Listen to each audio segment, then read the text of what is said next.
Hey guys, welcome back to the channel. This is Saga here, and today we'll be taking a look at a lot of new information coming up straight from 𝗃𝗃 1.0. We were all believing that this is all going to be coming all together at once, but apparently they have decided to divide it in between 5 days to create the hype for 1.0, which I am really excited about, at least after reading this. So let me go over and take you guys over the things that they have revealed as of today. From tomorrow onwards, the post will be going live at 3 p.m. CET. So we will also be going live at 2:55 p.m. CET, and also the video will be uploaded by 3:30 p.m. CET on YouTube as well if you want to catch. But with that being said, let's get into this and let's see what we have. So day one is going to be about Luma changes and campaign progression. So let's take a deep look on what they are changing. So I'll just skip the first part because it basically says that everything that you're about to read can still change if as 1.0 comes close, if they feel like it, and it's not like completely in concrete. So take that with a bit of salt, but most of this should be ironed out. So let's take a look at what we have. Campaign progression. One of the key components of TEMTEM is its campaign. Our goal was to create a campaign that requires thinking and preparation for the matches, not for the ultra hard. So what this basically means is that they are going to be tweaking the trainers that you get in your whole story. So if you were getting 100 trainers before, then you are roughly going to get 80 trainers after this update, which is also really good. Some people definitely had been feeling that there's so many NPC battles that keep on happening, and it's always good to have a little bit less of that. Of course, they are going to be tweaking the experience curve with that as well, so that you do not lose the XP as well. So overall, I think this is a really good XP change, and for campaign it is really good. There is also going to be a modifier that they are adding, so that if you have over leveled TEM, then that TEM will not get that much XP on top of it. So it is going to be reduced by 50%. So you can't really use a strategy where you have a really high level TEM and he's just gonna carry you through and he keeps on getting the free experience. Instead, he will be getting less experience. So you should be swapping around as well and have a fluid campaign experience is what they are trying to do here. This is really big, by the way. Talking about the end game experience, Tuai Shrine's experience has been increased by 80%. So if you look at that, technically speaking, going from level 1 to 100 was taking something around 30 minutes before without learning it, and now it should be somewhere around 20 to 15 or 15 to 20 minutes, which is so good. If you have learning aids, it could be even less than that, which is really good. So I think this is a really good change, really positive for all the competitive players as well who want to, all the new players actually who want to get into competitive. This is a very good change, and that they are finally reducing the grind for PvP as well. And the last we have is reducing the amount of dialogues for a good amount of NPCs. Again, this did not really bother me or some players who do not read the dialogues much at all. Like, I read them a lot when I started and played first time, but after that I did not really bother much about it. But for some people it is annoying, and I guess it's a good fix for them. Now this is very important and the main topic for today, which is changes to Luma economy. So let's take a look. Ever since the beginning of TEMTEM's development, we envisioned Lumas as a rare and exceptional thing that should only be available for most dedicated players. With all the tweaks that they had so far, Lumas aren't really that rare, and our current data shows that out of the players who completed the campaign, almost 60% have at least one Luma TEMTEM. So I guess they are realizing that it's not as rare as they want it to be, so they will be changing some rates on that. So firstly, we'll be increasing the base rate for Lumas from 1 out of 10k to 1 out of 7.5k. This is a 33% boost on Luma odds and should affect every Luma related mechanic, radars, Sci-Park, etc. We are also changing the stat distribution of Lumas, upping them from a minimum of 20 to 25 SVs.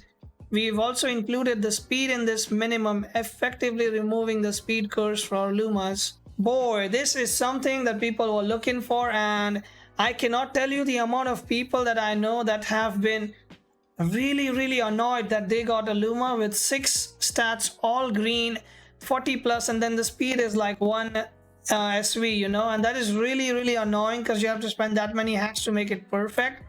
But this is a really good change. One thing I'll give as a tip to a new player: if you're a new player and you catch a Luma right now, then you should not sell it. You should neither make eggs out of it, because the rates are about to be changed from 10k to 7.5k. So any eggs that are being made right now will stay as it is. They will not change from 1 out of 100 to 1 out of 75. So keep that in mind.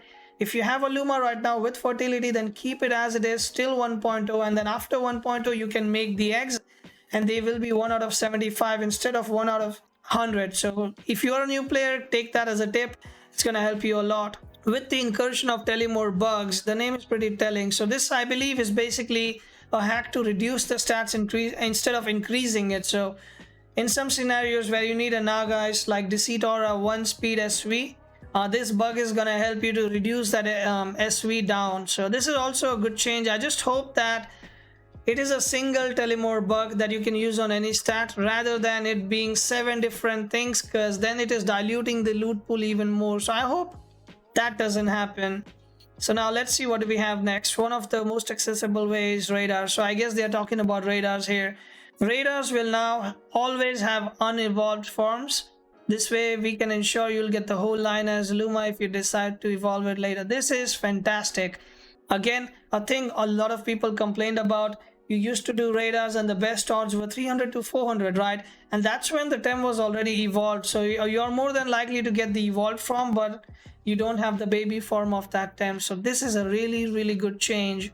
Every species of TEMTEM will now have the same spawn rate. This is literally chef's kiss. Everyone was asking this. I myself have said this like 10 times on my own stream, that regardless of what radar it is, it should be 100% spawn, because they have said that the odds are decided by default, right? So this is really good. And they also clarify it. This effectively means radar spawn TEMs will now appear quickly, constantly, no matter the species. No more waiting for those 5% rare TEMs. This is really amazing. Radars will no longer have expiration dates. Oh boy, this is everything we've been asking for. It's coming back and forth, and I am loving so far to read this through. You will be able to keep them in your inventory forever and use them whenever you want. So I think this will come with some kind of a restriction, I guess. We will see next what happens. Let's read further and see what is there. We are reducing the number of encounters per radar from 400 to 300, effectively removing the first 100 encounters so that you won't need that many encounters before getting a Luma bonus. From now on, every encounter of a radar will have a bonus of some sort. So the first 100 encounters would be like a stat boost. 100 to 200 would be like 5 times odds, and then 200 to 300 is 10 times odds. So this is really good again as well. 𝗬𝗏𝗏 is definitely going in the correct direction in this, and I would definitely recommend all of you guys to go and type it in official Discord if you have a minute in your life to, you know, congratulate them, to thank them for a good thought process, for good update, for looking at quality of life for their players. What do we have next? With this reduction, you will now be able to break the radar from the first encounter. You'll have to keep this in mind. So I guess it's fair. They are reducing the encounters, so of course they want you to be more careful. So yeah, I think this is justified. It's completely fine.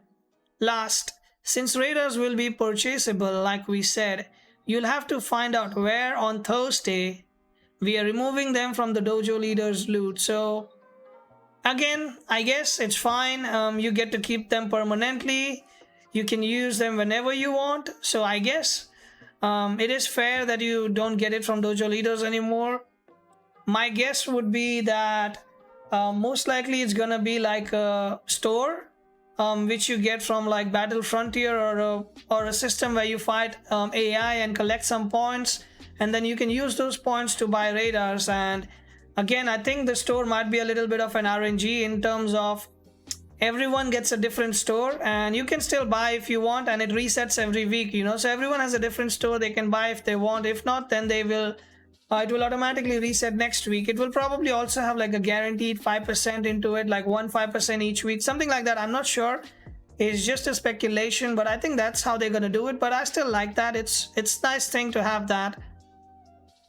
So let's see. There is another issue we are trying to solve for TEMTEM 1.0 regarding Lumas, specifically regarding non-OT Lumas. Lumas caught by one trainer traded to another. As you know, hotfixes that are used to perfect a Luma cannot be used on non-OT Lumas, so the value of non-perfected Lumas have been decaying over time. We are introducing a new item called Soulbinder, which will bind a TEMTEM to its current owner, removing the ability to trade them anymore but allowing the TOMOROW hotfixes to be used on them. This I think can go both ways. In one way, if you think of it, it's gonna maybe increase the market price of a perfect Luma that's your own OT because it is tradable. But if it is another one that, for example, is nearly perfect, you took it and you hacked it, but it is untradeable now, right? So you literally took out a full Luma perfect out of the market and it's not going to go back into the market, right? So you're basically taking some perfect Lumas out of the market, but I think it is still good. If this is really good for people who do not want any kind of RNG, who do not want to open 100x to get their favorite Luma, because they can buy a nearly perfect Luma from the auction house and then just use the Soulbinder item and, you know, perfect it, and they are fine because they finally got a TEMTEM they wanted. So I think this is a really good change as well. We hope all these changes improve the overall experience of getting a Luma.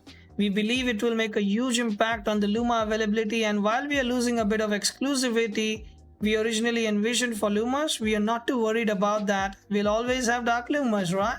So I guess this is kind of a meme where they were just talking about dark Lumas in official Discord as well. So this is a meme, I think. But I am genuinely very happy with all these changes, and I'm excited to see what's coming tomorrow, because tomorrow is the best possible day, I guess, for me, because that's it for today. We will be back tomorrow for a chat on the competitive scene and what's coming to it. See you there. So tomorrow's video will be me and Kami. We will be posting it at 3:30 p.m. CET. As I said, if you want to catch it live, then 2:55 p.m. CET on my Twitch, we will be live and you can come and catch us there, say a hi. Until then, I'll catch you guys in the next video. Take care and stay safe, guys.